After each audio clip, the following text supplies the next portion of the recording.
حالیہ سانحہ پشاور کی گونج تھمنے میں نہیں۔ آج آئی جی کے پی کی پریس کانفرنس میں سانحہ پر سازشی تھیوری پھیلانے، پولیس کو بغاوت پر اکسانے، سوشل میڈیا مہم چلانے والوں پر غم و غصے کا اظہار بنتا تھا۔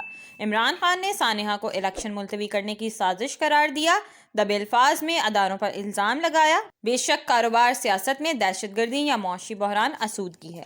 گو نیا پاکستان اسٹیبلشمنٹ کا اسکرپٹ عمران خان کا مشن پرانے پاکستان کو مستعمر کرنا تھا۔ آج جبکہ پرانا پاکستان مستعمر ہونے کو، ہر شہری سوالی کیا ہونے بننے کو ہے۔ عمران خان کی پچھلے سال جنوری کی تقریر، اقتدار سے نکالا تو میں خطرناک ہو جاؤں گا۔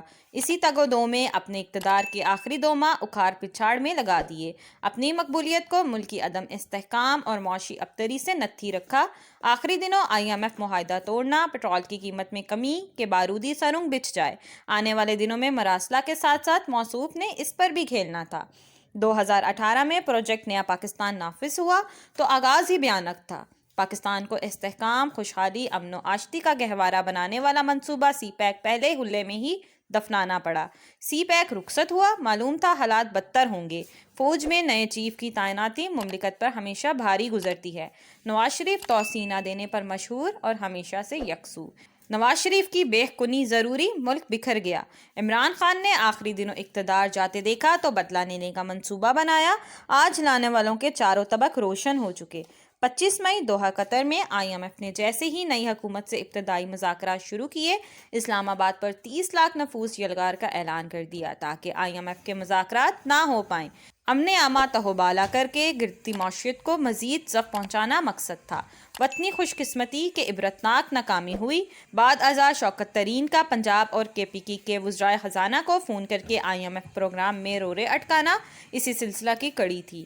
عزم بالجزم ایک ہی ریاست کو راندہ درگاہ بنانا تھا۔ سری لنکا کے ڈیفالٹ اور دیوالیہ نے حوصلے بڑھا رکھے تھے۔ عمران خان کو معلوم تھا اور ہے، ایک دفعہ ملک دیوالیہ ہوا تو محبوب دوبارہ میرے قدموں میں ہوگا۔ ملک اندر عسکری اداروں کے خلاف دہشت گردی اور دوسرے مسائل بڑھنے لگے۔ لسبیلا ہیلی کاپٹر حادثہ یا حالیہ سانحہ پشاور، کہیں بھی شہداء اور لواحقین کو نہ بخشا گیا۔ سازشی تھیوریوں اور بغاوت پر اکسانے کے لیے اثر و رسوخ استعمال کیا، سوشل میڈیا پر تضحیک آمیز پوسٹیں وائرل کی، قانون نافذ کرنے والوں میں غم، صدمہ اور غصہ پھیلا۔ اسی سوشل میڈیا نے پاکستان کے ڈیفالٹ اور گرتی معیشت پر بھی بے معنی پروپیگنڈا میں وقفہ نہ رکھا۔ لوگوں کا حوصلہ پست رکھنے میں ہر حربہ استعمال ہوا۔ اصل خرابی جنرل باجوہ کی 2 عملی نے پیدا کی، اپنی توسیعی مدت ملازمت کے لیے کسی اور مار پر تھے۔ جنرل باجوہ نے 29 نومبر کا دن اپنے اعصاب پر سوار رکھا، اتحادی حکومت کو 7 ماہ عمران خان کا حساب کتاب کرنے سے روکا کہ عمران خان کی غیر موجودگی اتحادی حکومت کو غیر معمولی طاقت نہ دے، وگرنہ توسیع مدت ملازمت مشکل ہو جاتی۔ حیرت کہ بالآخر عمران خان بھی جنرل باجوہ کو توسیع دینے پر آمادہ ہو گیا۔ وطنی تاریخ گواہ اسٹیبلشمنٹ کو آڑے ہاتھوں لینے والوں نے رفعتیں پائیں۔ عمران خان کے اسٹیبلشمنٹ مخالف بیانیہ نے اس کو 4 چاند لگانے تھے۔ وطنی سیاست گرفت میں آ گئی۔ 10 اپریل کے فوراً بعد تادیبی اقدامات ہوتے تو شاید عمران خان کی سیاست بن کھلے مرجھا جاتی۔ پچھلے سال عمران خان کے بیانیہ پر آئی ایس پی آر کی پریس کانفرنس ہوئی، اگرچہ audio video recording, election commission میں مقدمات، دوسری عدالتوں میں کچھ مقدمات، مگر یہ سب کچھ بہت تھوڑا اور ہمیشہ تاخیر سے تھا۔ عمران خان کا کاروبار صداقت اور امانت پر استوار ہوا، صاف چلی، شفاف چلی، تحریک انصاف چلی۔ 2 دن پہلے ہی ٹرانسپیرنسی انٹرنیشنل کی رپورٹ نے کچا چٹا کھول دیا۔